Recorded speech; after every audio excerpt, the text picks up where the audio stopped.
Hello everyone, and welcome to the first Private Equity in Africa Summit. Today you will hear about the vast array of investment opportunities in this great continent. And I want to congratulate the Financial Times, This is Africa, and the Emerging Markets Private Equity Association for organising this event. I'm really sorry that I am unable to join you in person today, but I hope to see you at some point in the near future and to discuss how we can work together to build prosperity in this unique and extraordinary continent.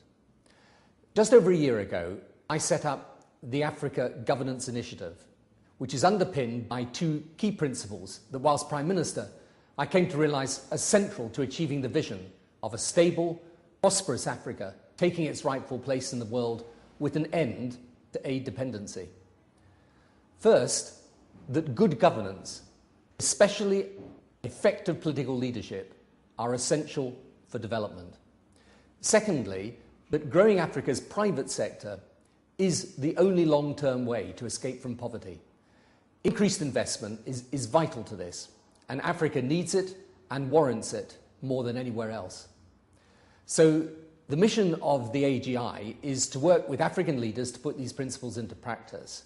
And I work with President Koroma of Sierra Leone, President Paul Kagame of Rwanda, two of Africa's most gifted leaders. At the same time, expert project teams work in both countries, side by side with their local counterparts right in the centre of government, in ministries and investment agencies, and they help to build that essential government capacity and foster economic growth. Now, the progress being made in building the economies of Rwanda and Sierra Leone is taking place at a remarkable pace. Just the other month, the World Bank named Paul Kagame's administration as the government that had done more than any other in the world to improve conditions for investment and business. It's the first time an African country has been the world's top reformer. And Paul Kagame and Ernest Koroma are just two examples of what is a new generation in Africa of pro-business, pro-reform leaders who are rooting out corruption, providing protection for investors, and leading more stable, better governed countries which genuinely see business as a force for good.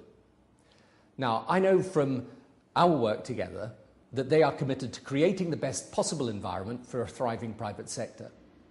That's why it's the right time to be involved in Africa. So, despite increased investment in Africa in recent years, it still has the lowest share of foreign direct investment worldwide, and I believe this is because many people still hold a number of misconceptions about Africa which are no longer valid, but which mean that there are a large number of untapped opportunities. From my work in Rwanda and Sierra Leone, I see firsthand the compelling reasons for investors to look at Africa: high economic growth, increased macro stability, the availability of natural resources, untapped markets, and improving governance. For example, sub-Saharan Africa grew at an average of 6% in 2008, well ahead of the global average, and the average rate of return of FDI in Africa has been increasing consistently and stood at 12.1% in 2007. And this is not just within industries we might traditionally associate with Africa.